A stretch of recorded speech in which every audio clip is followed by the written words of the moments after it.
Hi all. In this lesson we're going to be discussing understanding portrait photography. There is, as you're going to see with this lesson, many aspects to portrait photography outside of the just the settings on the camera.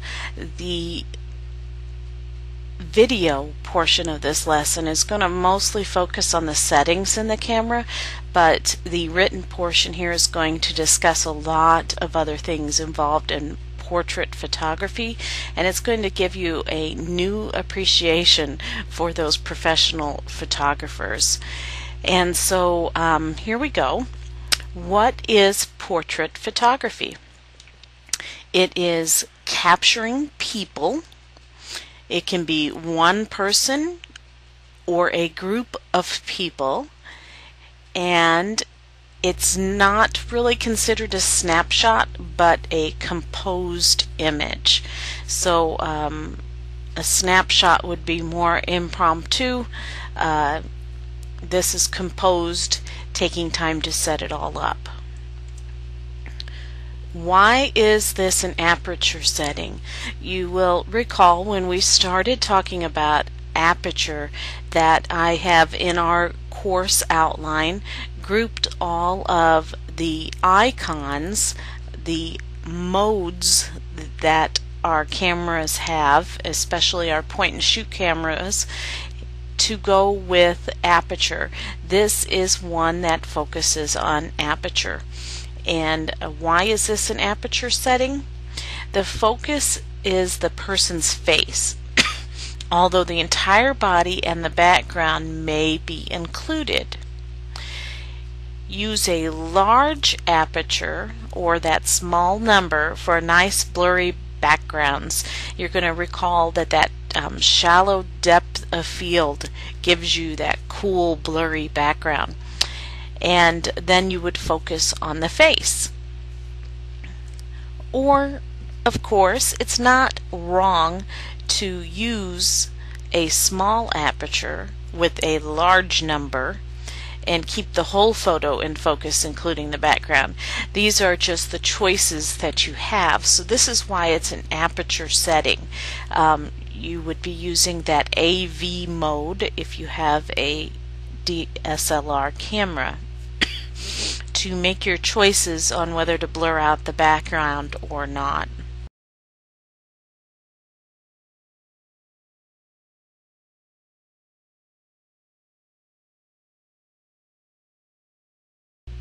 Eye contact. Here's another factor. Do you tell the subject to look down the lens? There's some negatives and some positives, so there's no right or wrong. These are choices. If you're telling them to look right down the lens, which is the traditional thing, you think about the school photographs. They tell you, look at me, you know. You have a strong and confronting pose that can create tension, so that's not always best. If you're not wanting the viewer, the photo, to feel tension from the person looking straight at them into their eye, you may want to tell them, have you ever heard a photographer say, oh, look at my left ear, or look at my right ear, or look right over my shoulder? That's trying to get you to look just a little bit away from the camera so that you're not staring them down. However, the positive is that can be a very powerful photo. I mean, really, have you ever seen those ooh la la photos of men in magazines? I'm a woman, of course, saying this, so if you're a man listening, the women, but those ones, men with the beautiful eyes, and they just look straight at the camera, and you just want to melt. So there's no right or wrong. It's what you're coming for, what you want. Look off the camera frame. So there's the negative and the positive with looking off the camera frame. First, the positive is it's not intimidating. However, the negative, it could leave the viewer wondering what the subject is looking at. And I have an example of this at the very end where I had my husband look off camera, but I had him look at his cell phone. So then the viewers weren't wondering what he was looking at. Two people looking at each other. The negative and the positive. The negative is you don't see their faces. Sometimes in photography, our goal is to preserve those memories of what the people look like. And if you only got half a face because they're looking at each other, then you don't get that full, picture. But if you're just being artistic, and you've already got that straight-on headshot and you're trying to get some artistic ones, then the two people looking at each other can draw the viewer into that relationship.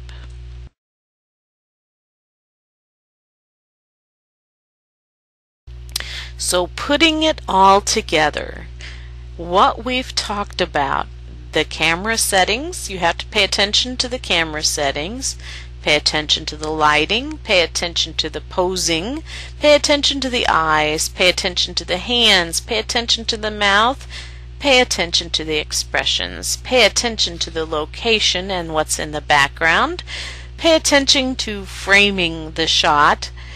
A portrait photographer must be a multitasker and look at all these things at the same time, and don't miss the shot in the meanwhile. So this hopefully gives you a whole new appreciation for paying those professional photographers. It unlike landscape photography, there is so much more you have to be looking at.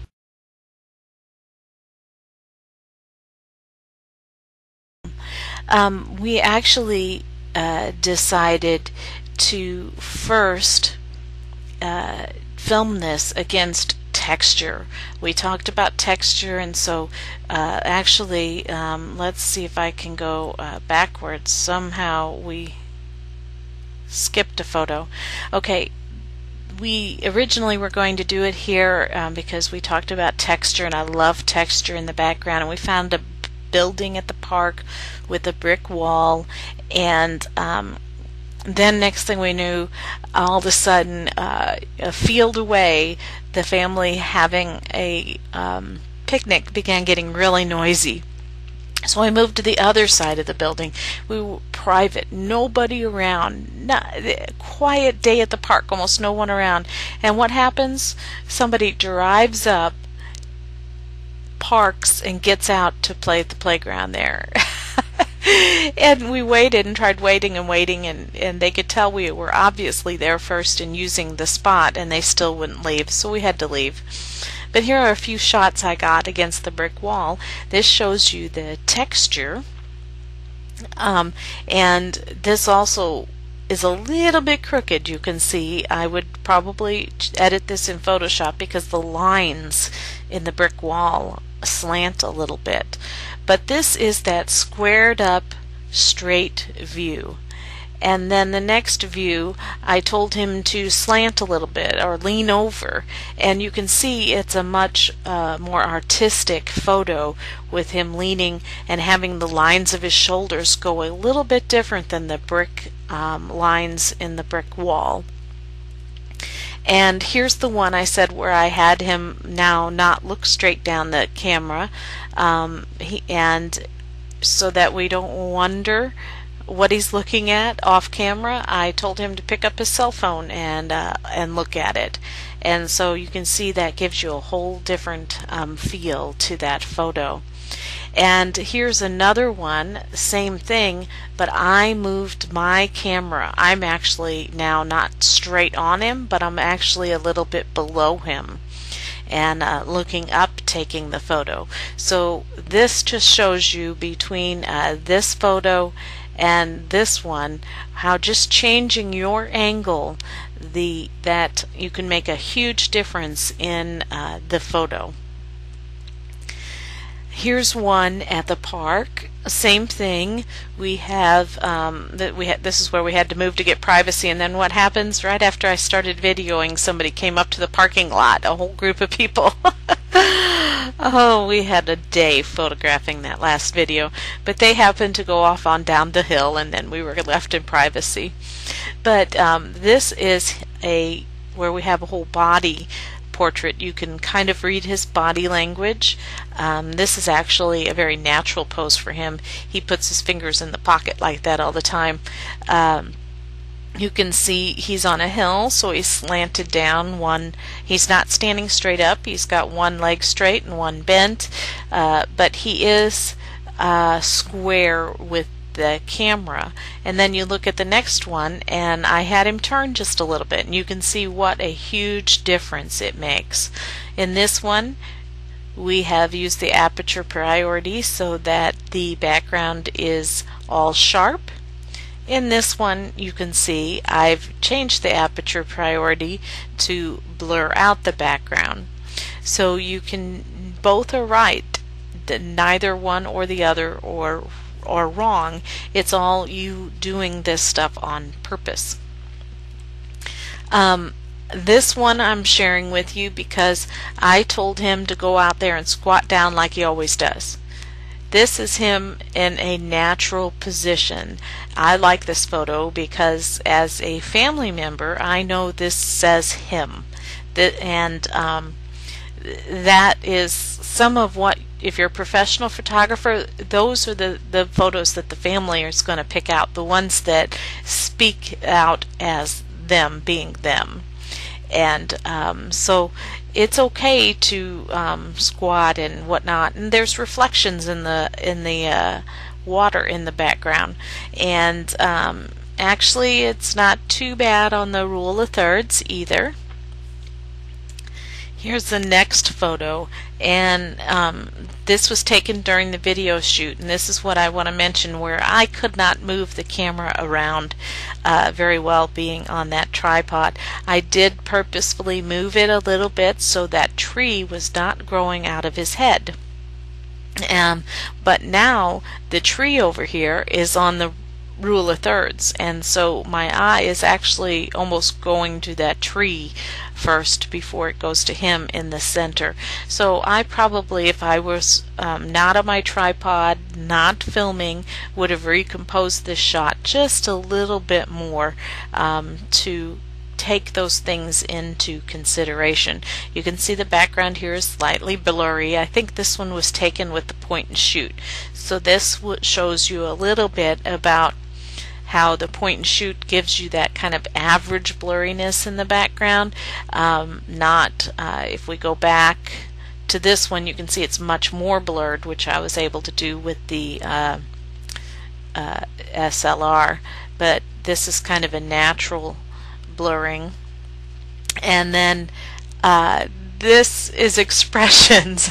This expression says to me, "Dear, we've redone this a zillion times. We've had to move. We keep having interruptions. When are we going to be done?" But I love it. This is an example for expressions. It's an example to show how I've really blurred out that background with my SLR camera.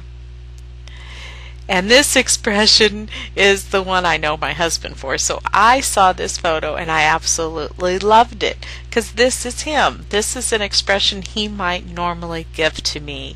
So this is what I'm saying about having other family members talking to the individual and capturing their personality. This is his personality. This is also an example of how it's okay to cut off their chin and forehead. It's okay. Don't be afraid to do that, because those actually make for some really artistic shots. You don't have to get the whole head in all the time or the whole body. However, on this one you see I do cut off his arm on the one side, and I think it looks a little bit too cropped. So sometimes the cropping off works and sometimes it doesn't. On this one, taken during the video with the point and shoot, I did get him right in line on the rule of thirds. I decided after reviewing this on my computer that the rule of thirds line is right there square in the middle of his nose, right between his eyes. I did a great job getting that on the rule of thirds, but it doesn't quite look right. I would suggest that I probably would have, since this is such a close-up shot, would have rather taken this eye over here on the side and put that on the rule of thirds. Move this over just a little bit, and that might have been a better photo. And here you can see now that eye is, and this is taken during the photo shoot, but I just lined it up a little better. This eye is more on the rule of thirds line than dead center on his nose.